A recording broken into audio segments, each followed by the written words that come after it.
I remember when I was a boy watching old black and white movies where the plot line would frequently follow a similar pattern. A man would fall in love with a woman, or he'd be seduced by a woman, and then it would then become the responsibility of his friends to talk him out of it. And they'd give him all the good reasons why he shouldn't get married. Now, as a child, I did not fully understand that. I thought those friends were not good friends, after all. Why would they want to deny his friend happiness? Well, now, fast forward 50 years, and I get it. We all need friends to talk us out of it. Because the likelihood that you're going to make a mistake is much greater than the likelihood that you're going to do something right. So today, I want to talk to you guys about the benefits of bachelorhood.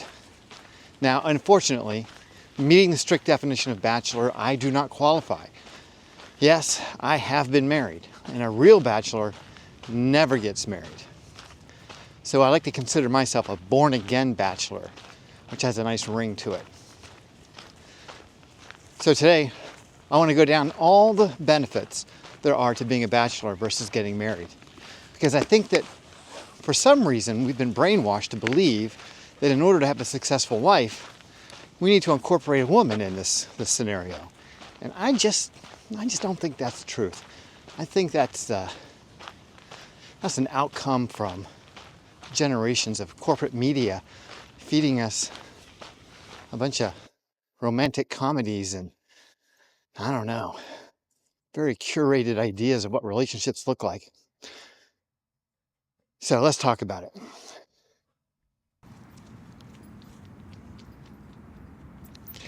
The words independence and autonomy are not powerful enough to describe the experience that you get when you're single.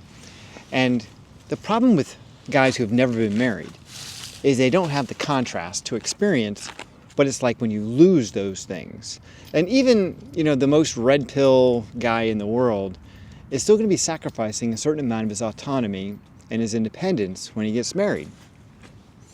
The vast majority of us who grew up in my generation, Generation X, we were led to believe that there was a benefit, like not just a benefit, but almost like a blessing that you got when you got married. Like suddenly now you were a fully fledged grown-up man because you had taken on this responsibility of managing or being in a relationship with a woman and committing to her in some way.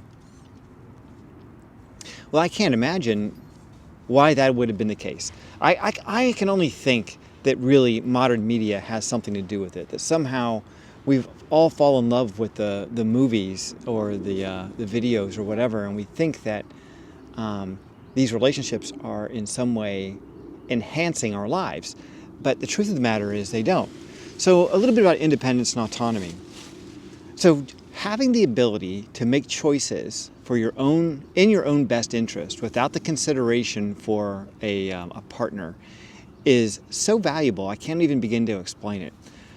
I don't want to get too general here, but women are really epic shoppers, and they can spend money faster than, I don't know, I think one woman could outspend 100 men. I think they're that good. If there was an Olympics for shopping, they would definitely be the gold medal. There'd be no, men would be handicapped in it. You know what I mean? Like they would have to have a special class for men, and they would give us like an honorary gold medal because we're just not quite as proficient at spending money. But women, my God, I have never seen anyone spend so much money. And I'm certain that what it is that they're just trying to find happiness in the stuff that they buy, So I think hoarders have that problem. They buy stuff and they think that it's going to make them happy, and of course it never does. Women are kind of like, I don't want to say hoarders, but they got some of the same genes, if you know what I mean. So once that money is gone, though, you no longer have the ability to direct it at things that you think are important. Women generally are not really good at saving money for the future. They tend to like to live now. And they put a lot of demands on you as a man to provide for them. And they'll express their unhappiness in ways that are designed to manipulate you to spend more and more money on their behalf. Having a house or having certain cars or having certain vacations or whatever they may be becomes kind of a status-y thing for women. And I don't think that they're really concerned about the money being spent and not being available for use. So having independence with your money and autonomy with your money is a big part of it. Being able to choose how you want to spend any given day, what direction your life is going to go, what goals you set. When you're married, you lose, and I'm not overstating this. You literally lose the ability to set independent goals, because all of your goals now have to account for her, always. And if you've got children, well, now you've got to account for them. So if your goal is to, travel the world, and that's not her thing, well, you may find that you can't make that work so easily. That's going to be a big struggle for you. That might be a point of contention in your relationship. It just ties you down. I mean, it just completely ties you down. If you decide that you just want to live in a different part of the country, well, that's going to be a problem. If you decide that just something simple, like you just want to watch a different movie, or you just want to sit around watching TV all Sunday afternoon, not going to happen if she's got another agenda. So don't take for granted your freedom and autonomy. I've seen some guys in the comments saying they're lonely, and I can imagine how you'd get that way. I can see it. However, I think that you just need to be a little more imaginative, because there's so much to do in this world, and having a woman to do it with is not necessarily going to make it better. So going and doing it you're on your own, or with a buddy, or even just with somebody that you meet online who says, hey, I got the same interest, you guys are in a club or something together, and you decide to go traveling together. Well, much better than having a woman there.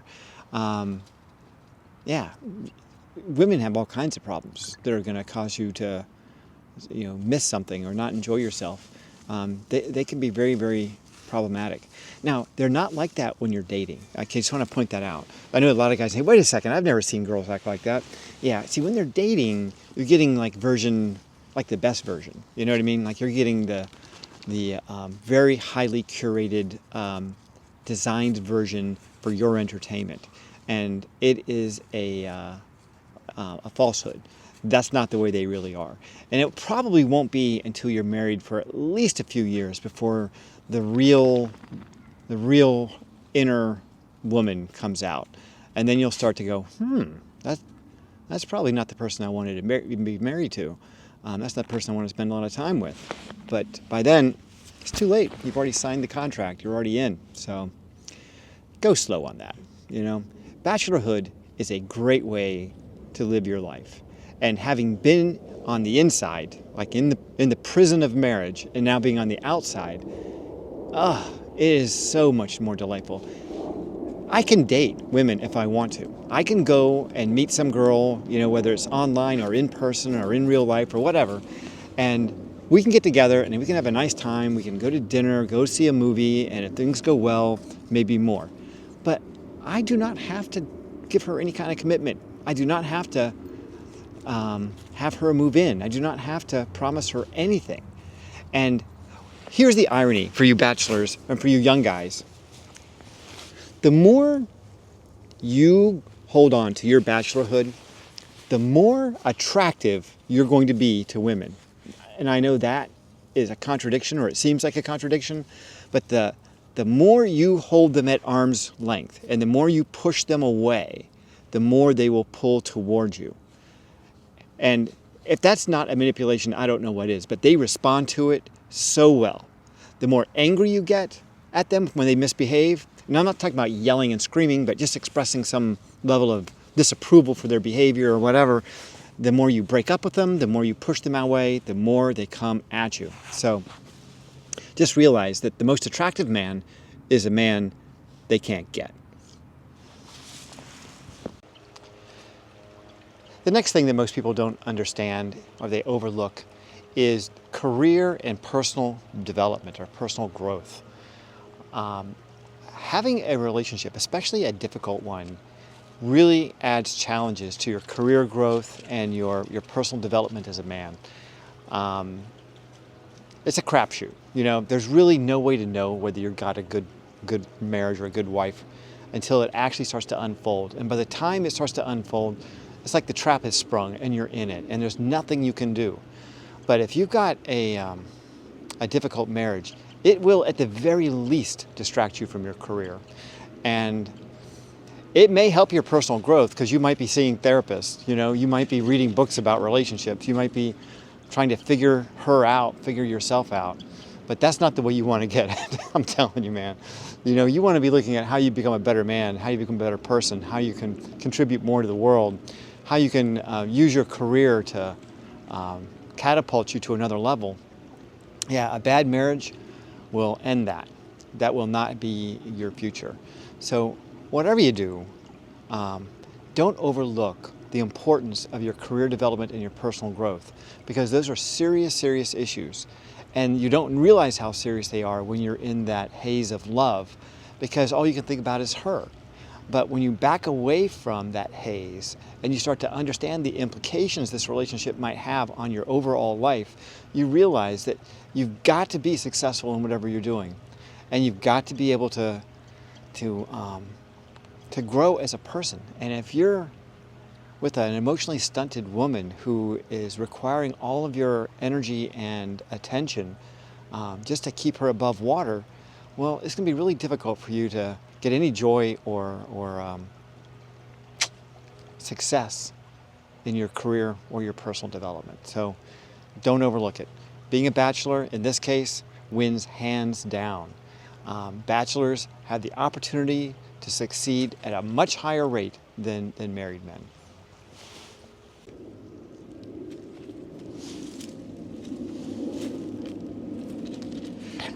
Bachelors are more self-sufficient and resilient than married men. Just in general. I know there's probably some exceptions there, but self-sufficiency and being able to resolve, manage, deal with, come to terms with your own emotional needs, and being able to divert that attention and that need for companionship to other things in your life is a skill. It's not something that comes easily or naturally to people. But if you have it, you can be very successful in many things that you do. It gives you self-sufficiency. And being self-sufficient is a gift that you give yourself. It's something that most people these days just don't have, quite frankly. And it gives you almost like a secret power that you can use at any time to control your emotions and to dedicate your attention to those things that are most important to you in your life. It's a form of self-discipline, I guess. But self-sufficiency, being resilient and being able to manage the ups and downs of life and keep an emotionally balanced approach to your life, these things are all right there for the taking when you're a bachelor. But when you're married, those things all come into question. You may have to learn to become emotionally resilient because you're with a narcissist. That's not the way to learn. I'm telling you. That is not what you want. You don't want to be learning self-sufficiency because she's putting you in bankruptcy. That's not a way to learn it. That's not the way to get that. Yeah. So you don't want to learn to be resilient because she's driving you crazy and you're trying to find some way to manage your rage, your anger, your emotional upset from her presence in your life. So being a bachelor gives you all these things for free. I mean, it requires no additional energy. It just comes with the territory. And keep in mind, you can still date women. You know what I mean? Like, it's not like you're cutting yourself off from women altogether. You can still have relationships with women. Just keep your commitment in your pocket. Do not give it to them. Do not give them a commitment. The minute you commit, the minute they take advantage of you. I wish I had something that rhymed with that. I'm thinking about a quit, like in the OJ trial. But yeah, just keep your commitment in your pocket, man. Do not hand that out to anybody. Do not hand it out easily.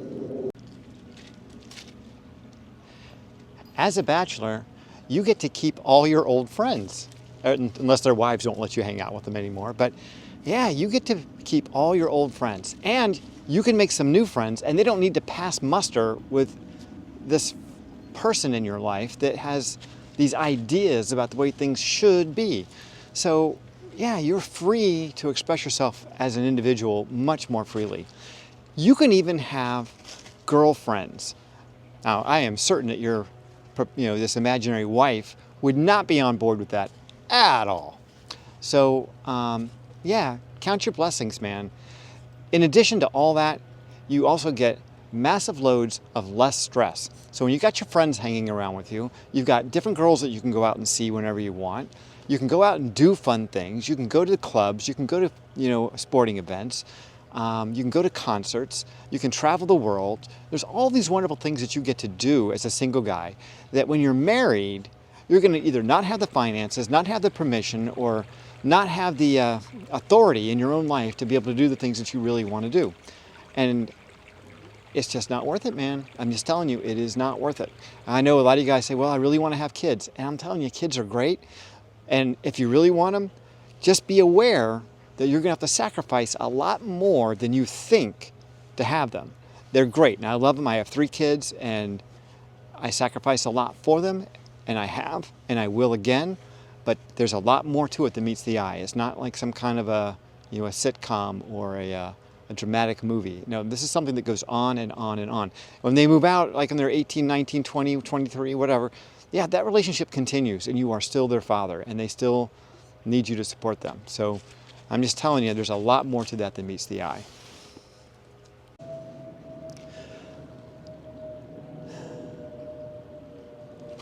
The variety of experiences that you get as a bachelor is a lot to give up in order to get married. The additional money that you're going to make, the freedom, the autonomy, the ability to live a more authentic life, the opportunity to have a wide variety of friends, the ability to be spontaneous and go out and do things that you want on your own agenda, on your own time scale, the ability to set goals, the ability to grow personally and develop as an individual. All of these things are really, really critical that you get by default as a bachelor. You get those things by default. They're yours by right. How much of that do you want to give up to get married? If I ever get a chance to live this life over again, like if they can hit reset on this whole machine and I can go back to the beginning with all the knowledge that I have now, I would not get married. Unless I could find someone that would allow me to be my authentic self and to live that authentic life to its fullest. That's the only way I would do it. That's the only way. And the trouble these days is as you're out there dating, and it was not that much different from when I was younger. I mean, you guys have apps and stuff, but you're just happy that some girl is willing to hang out with you and sleep with you and do all that fun stuff. And so you're not doing much vetting at that stage in the game. And once that oxytocin hits your brain and you're just feeling all lovey-dovey, man, nothing else in the world seems to matter. It is truly a narcotic. It's a drug. It's like an opioid. It just fills your senses with happiness and joy. And there is nothing more fun and enjoyable than having that experience. But then it's like a hangover when you wake up, you know? When you come to and you realize what you've done and the commitment that you've given, and now you're suddenly married, and this woman is not the same girl that you fell in love with, and now your life is tied to her, and your potential is now limited so long as you continue to be in this relationship. Yeah, that's a nightmare. It's a nightmare. Do not put yourself in that situation. Just don't do it. Enjoy your bachelorhood.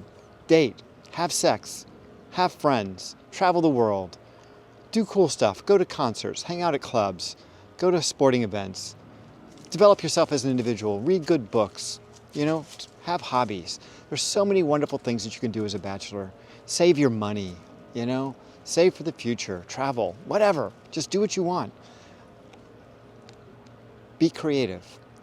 Don't let yourself fall into the trap of loneliness just because you're bored. Because that's really what it is. As far as I can tell, it's boredom. And boredom is really just a lack of creativity. At the end of the day, you're just not thinking very creatively. There's a lot more that you can do with yourself. You do not need to have a woman in your life in order to to feel like you're living a fulfilled, complete life. All right, you guys, that's all I got for you today. I certainly hope you have enjoyed this video. Please remember to like and subscribe. And I want to hear your comments. Let me know what your thoughts are. And I will advise you to stay healthy and remain single.